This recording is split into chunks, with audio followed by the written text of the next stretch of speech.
श्री शिवाय नमस्तुभ्यम। दोस्तों, creative India by Anushri channel में आप सबका बहुत स्वागत है। दोस्तों, आज की वीडियो में अजा एकादशी की संपूर्ण जानकारी बताने वाली हूँ। अजा एकादशी की कथा का श्रवण भी करेंगे। एक ऐसी गुप्त मनोकामना पूर्ति के लिए एक ऐसा विशेष उपाय बताने वाली हूँ जिस उपाय को करने से अवश्य ही आपकी कामना पूर्ण होती है। अजा एकादशी का शुभ मुहूर्त कब है, व्रत कब धारण करेंगे, ये सभी बातें इस वीडियो में शेयर करने वाली हूँ, तो वीडियो को अंत तक जरूर सुनिएगा। शुरू करते हैं अपना वीडियो। दोस्तों, एकादशी का व्रत धारण करने से मोक्ष की प्राप्ति होती है। भगवान श्री विष्णु माता लक्ष्मी की कृपा प्राप्त होती है। अजा एकादशी का व्रत धारण करने से पूर्व जन्म में किए गए सभी पापों का नाश होता है। कई साल के अश्वमेध यज्ञ कराने के समान पुण्य मिलता है। कहा जाता है कि राजा हरिश्चंद्र ने भी इसी व्रत को करके अपनी समस्त बाधाओं को दूर किया था। तो दोस्तों, इस व्रत को धारण करने से जीवन की सभी कठिनाइयां, सभी विघ्न बाधाएं दूर होती हैं। भगवान श्री हरि विष्णु माता लक्ष्मी की विशेष कृपा उस भक्त को प्राप्त होती है जो भी भक्त इस व्रत को धारण करते हैं। दोस्तों, धार्मिक मान्यताओं के अनुसार जो भी भक्त अजा एकादशी का व्रत धारण करते हैं, पूर्ण विधि विधान से पूजा अर्चना करते हैं, भगवान श्री विष्णु की पूजा अर्चना करते हैं, तो इस व्रत को धारण करने से, इस कथा का श्रवण करने से मृत्यु के बाद विष्णु लोक में स्थान मिलता है। भगवान श्री विष्णु के चरणों में स्थान प्राप्त होता है। जीवन के सभी पाप कर्मों से मुक्ति मिलती है। कई सुखों को प्राप्त करने का माध्यम बनता है ये एकादशी का व्रत।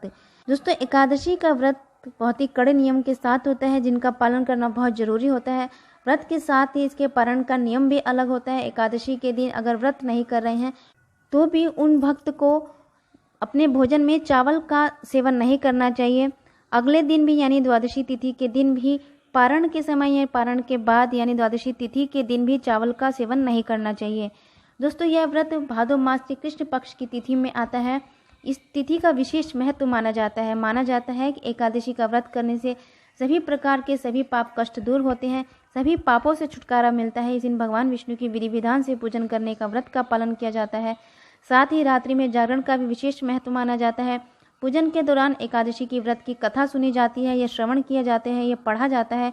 दोस्तों, इस कथा का श्रवण करने मात्र से ही, पढ़ने से ही भक्त की मनोकामना पूर्ण होती है। यदि वे सच्चे मन से भगवान विष्णु को ध्यान में रखकर सच्चे मन से इस कथा का श्रवण करते हैं तो उनकी कामना अवश्य पूर्ण होती है। दोस्तों, आप कोई भी पूजा पाठ कर रहे हैं, व्रत धारण कर रहे हैं, यदि आप उस व्रत की कथा का श्रवण नहीं करते हैं या व्रत की कथा नहीं करते हैं तो यह व्रत अधूरा माना जाता है। तो व्रत के बाद कथा का श्रवण या कथा आप जरूर पढ़ें। तो अजा एकादशी की व्रत की कथा हम शुरू करते हैं। पौराणिक कथाओं के अनुसार एक बार युधिष्ठिर ने भगवान श्री कृष्ण से भाद माह के कृष्ण पक्ष के एकादशी के महत्व के बारे में बताने को कहा। तो श्री कृष्ण ने बताया कि भाद्रपद की कृष्ण एकादशी को अजा या जया एकादशी के नाम से जाना जाता है। एक समय चक्रवर्ती राजा हरिश्चंद्र ने सत्य पथ पर चलते हुए जब अपना राज्य, पत्नी और बच्चे के समेत खुद को भी बेच दिया था, तब वह मृतकों का दाह संस्कार करते थे और औस्त्र उनके वस्त्र लेते थे। वह हमेशा सत्य के मार्ग पर चले और जब भी एकांत में होते तो अपने दुखों से मुक्ति पाने का रास्ता खोजते थे। एक दिन वहां गौतम ऋषि आए तो हरिश्चंद्र ने उन्हें प्रणाम किया और गौतम ऋषि को अपने दुखों के बारे में बताया। साथ ही उद्धार का मार्ग भी पूछने लगे।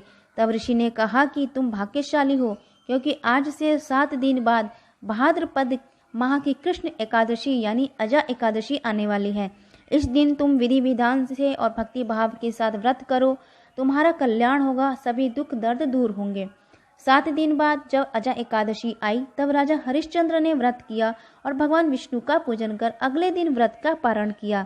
इससे भगवान विष्णु की कृपा, उसके सभी पाप नष्ट हो गए और दुखों से मुक्ति मिल गई। यहाँ तक कि उसका मरा हुआ पुत्र भी फिर से जीवित हो गया और उनकी पत्नी पहले की तरह रहने के समान नजर आने लगी। इस व्रत के पुण्य और प्रभाव से उसे अपना राज्य भी वापस मिल गया और वह परिवार समेत अपने महल में रहने लगे। जीवन के अंत में उसे स्वर्ग में स्थान प्राप्त हुआ। कहते हैं कि जो भी जातक आज अजा एकादशी का व्रत की कथा सुनता है, वह पढ़ता है, उसे अश्वमेध यज्ञ के बराबर पुण्य मिलता है। दोस्तों, एकादशी की शुभ तिथि पर शाम के समय ने प्रदोष काल के समय भगवान शिव के मंदिर में जाकर आप यह गुप्त मनोकामना पूर्ति के लिए इस उपाय को करते हैं तो अवश्य ही आपकी कामना पूर्ण होती है। तो यह उपाय आपको करना कैसे है और किस प्रकार भगवान शिव को किन चीज़ों को अर्पित करना है, तो इसको आप ज़रूर जान लीजिए। 1 काली मिर्च, 7 लौंग, काले तिल और 1 बिल्वपत्र शिवलिंग पर अर्पित करें। भगवान भोलेनाथ से अपनी मनोकामना पूरी करने के लिए प्रार्थना करें। ये सभी चीज़ें भगवान शिव के शिवलिंग पर प्रदोष काल के समय अर्पित करें अपनी मनोकामना करते हुए। अवश्य मानिए अगली एकादशी तक आपकी कामना से संबंधित कुछ शुभ समाचार की प्राप्ति अवश्य मिलेगी।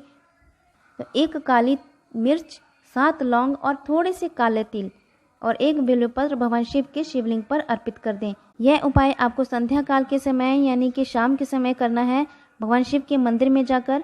तो यह उपाय आप अवश्य करें।